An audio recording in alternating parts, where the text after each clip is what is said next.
friends, welcome to Secret of Samayal. இன்னைக்கு நாம் பார்க்க போறது ஒரு ட்ரெடிஷனலான நார்த் இந்தியன் டிஷ். இது வந்துட்டு காஷ்மீரி தம் ஆலு. தம் ஆலு வந்துட்டு நிறைய டைப்ல செய்வாங்க. நார்த்ல பஞ்சாபி ஒரு டைப்பா செய்வாங்க, டொமேட்டோ அண்ட் தக்காளி பேஸ்ல.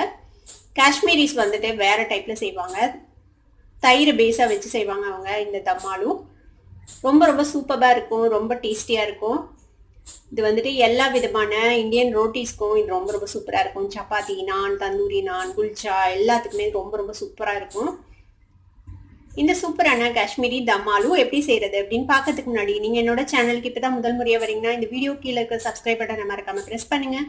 பக்கத்தில் இருக்கிற நோட்டிஃபிகேஷன் பெல்லையும் மறக்காம கிளிக் பண்ணிடுங்க. அப்போதான் என்னோட ஃபியூச்சர் நோட்டிஃபிகேஷன்ஸ் உங்களுக்கு உடனே வந்து சேரும். சரி வாங்க இப்போ இந்த காஷ்மீரி தம் ஆலு எப்படி செய்யலான்னு பார்க்கலாம். காஷ்மீரி தம் ஆலுக்கு இந்த மாதிரி பேபி பொட்டேட்டோ எடுத்துக்கோங்க. கண்டிப்பாக பேபி பொட்டேட்டோ யூஸ் பண்ணுங்க, இதுதான் அதுக்கு நல்லா இருக்கும்.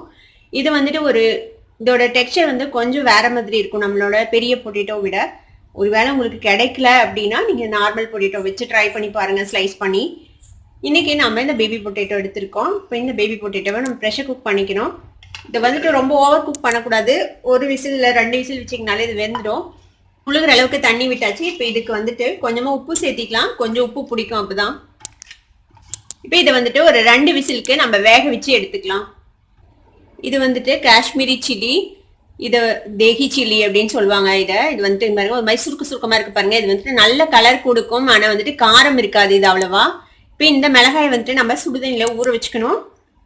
அதுக்கு முன்னாடி என்ன செய்யலாம்னா இந்த காம்பு நீக்கிட்டு உள்ள இருக்கிற விதையையும் நம்ம நீக்கிடலாம். விதை வந்துட்டு அவ்வளோ நல்லது இல்லை உடம்புக்கு, அதனால நம்ம விதையையும் எடுத்துடலாம். உள்ள இருக்கிற விதையை வந்துட்டு இந்த மாதிரி வெளில எடுத்துடுங்க.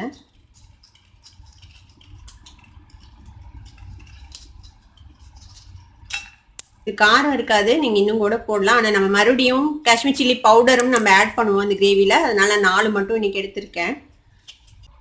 இப்போ எல்லா மிளகாயில இருந்து இந்த விதையும் இதையும் நீக்கியாச்சு. இப்போ இந்த இதையும் வந்துட்டு ஒரு கப்ல போட்டுக்கோங்க. இதை வந்துட்டு நம்ம சுடுதண்ணி விட்டு ஊற வைக்க போறோம்.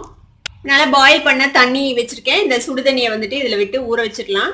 இந்த மிளகா வந்துட்டு கொஞ்சம் நேரம் ஊறட்டும். நம்ம ஒரு ஃப்ரெஷ் மசாலா ரெடி பண்ணணும். அதுக்கு என்னென்ன வேணும்னா இது வந்துட்டு மல்லி, இங்கே பாருங்க, இது வந்துட்டு முழு தனியா, இது வந்துட்டு ஒரு 3/4 டீஸ்பூன் எடுத்திருக்கிறேன்.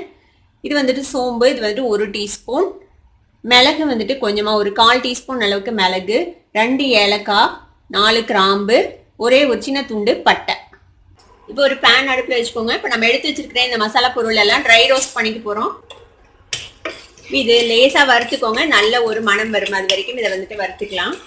இப்போ நம்மளோட இந்த மசாலாஸ் எல்லாம் வறுபட்டுருச்சு. இப்போ இதை வந்துட்டு நம்ம மிக்சியில போட்டு பவுடர் பண்ணி எடுத்துக்கலாம். இப்போ பாருங்க இந்த மாதிரி நம்ம வறுத்ததை வந்துட்டு பவுடர் பண்ணி எடுத்தாச்சு. ரொம்ப நைஸா பவுடர் ஆகாது, ஏன்னா கம்மியாக தான் இருக்கு, அதனால இவ்வளோதான் பவுடர் ஆகும். கொஞ்சம் கோர்ஸா இருந்தா பரவாயில்ல, நைஸா பவுடர் பண்ண முடிஞ்சா பண்ணிக்கோங்க. இந்த அளவுக்கு இருந்தாலும் பரவாயில்ல. இப்போ நம்ம பவுடர் பண்ணி எடுத்தாச்சு, இதை வச்சுக்கலாம். இப்போ நம்ம இந்த ட்ரை பவுடர்ஸ் பொடி பண்ண அதே மிக்சர் ஜார்ல நம்ம ஊற வச்சிருக்கிற இந்த மிளகா காஷ்மீரி சில்லிஸ் இருக்குல்ல, இதையும் அரைச்சி எடுத்துக்கலாம். இந்த தண்ணியிலேயே கொஞ்சமா விட்டு இதை நல்லா பேஸ்ட் அரைச்சி எடுத்துக்கோங்க. இப்போ நம்மளோட சில்லி பேஸ்ட் அரைச்சாச்சு. இப்போ பாருங்க கலர் பாருங்க, காஷ்மீர் சில்லிங்கிறதுனால தான் இந்த கலர்ல இருக்கு, சூப்பரா இருக்குல்ல கலர் பார்க்கவே. இப்போ இதுவும் ரெடி ஆச்சு, இதையும் நம்ம தனியா வச்சுக்கலாம். இப்போ நம்மளோட உருளைக்கிழங்கு வந்துட்டு குக் ஆயிடுச்சு. இங்க பாருங்க, இதுவும் டூ மச்சா குக் ஆகக்கூடாது. இங்க பாருங்க கரெக்டா உள்ள ஏதாவது இன்சர்ட் பண்ணோம்னா இன்சர்ட் ஆகிற அளவுக்கு குக் ஆகணும். ரொம்ப சாஃப்டா குக் பண்ணிடாதீங்க. இந்த அளவுக்கு குக் ஆயிருக்குது. இப்போ இந்த தண்ணி வடிச்சுட்டு நம்ம இந்த தோல் எல்லாம் உழிச்சிடலாம். இப்போ வேக வச்ச உருளைக்கிழங்குல இருந்து நம்ம தோல் எல்லாம் எடுத்தாச்சு. இப்போ இதை வந்துட்டு இந்த மாதிரி ஒரு ஃபோர்க் வச்சு இந்த மாதிரி ப்ரிக் பண்ணி விட்டுருங்க. இந்த மாதிரி பண்றதுனால நம்ம மசாலாஸ் வந்துட்டு நல்லா ஏறும் உள்ள, அதுக்காக இந்த மாதிரி எல்லா உருளைக்கிழங்கையும் இந்த மாதிரி ப்ரிக் பண்ணி விட்டுருங்க. இப்போ எல்லா உருளைக்கிழங்குலையும் ஃபோர்க் வச்சு குத்தி வச்சிருக்கேன். இப்போ இதை வந்துட்டு நம்ம டீப் ஃப்ரை பண்ணி எடுக்க போறோம். இப்போ ஒரு பேன்ல வந்துட்டு எண்ணெய் வச்சிருக்கேன். இப்போ நம்ம இந்த உருளைக்கிழங்கு வந்துட்டு ஃப்ரை பண்ணி எடுத்துக்க போறோம். இந்த உருளைக்கிழங்கு வந்துட்டு கேர்ஃபுல்லா இந்த ஆயில போட்டுருங்க. இப்போ இதை வந்துட்டு நல்ல கோல்டன் கலர் வரணும் இந்த உருளைக்கிழங்குல, அது வரைக்கும் இதை வந்துட்டு நம்ம ஃப்ரை பண்ணி எடுத்துக்கணும். ஒரு பவுல் எடுத்துக்கோங்க. இதுல வந்துட்டு ஒரு கப் அளவுக்கு தயிர் ஆட் பண்ணிக்கலாம். தயிர் வந்துட்டு ஃப்ரெஷ்ஷா இருக்கணும், புளிச்சிருக்க கூடாது. நல்லா ஃப்ரெஷ்ஷான திக் கர்ட் இதை எடுத்துக்கோங்க. இப்போ இந்த தயிர்ல நம்ம பவுடர் பண்ணி வச்சிருக்கிற இந்த மசாலா பவுடர் சேர்த்திடலாம். இது கூடவே நம்ம அரைச்சி வச்சிருக்கிற இந்த ரெட் சில்லி பேஸ்ட் இருக்குதுல்ல, அதை ஃபுல்லையும் இதுல சேர்த்திடுங்க. கலர் பார்க்கும் போதே தெரியும் இந்த கிரேவி எவ்வளோ கலர்ஃபுல்லா இருக்கும்ட்டு. இப்போ இதை இந்த மசாலாவை இந்த தயிரோட நல்லா பீட் பண்ணிடுங்க.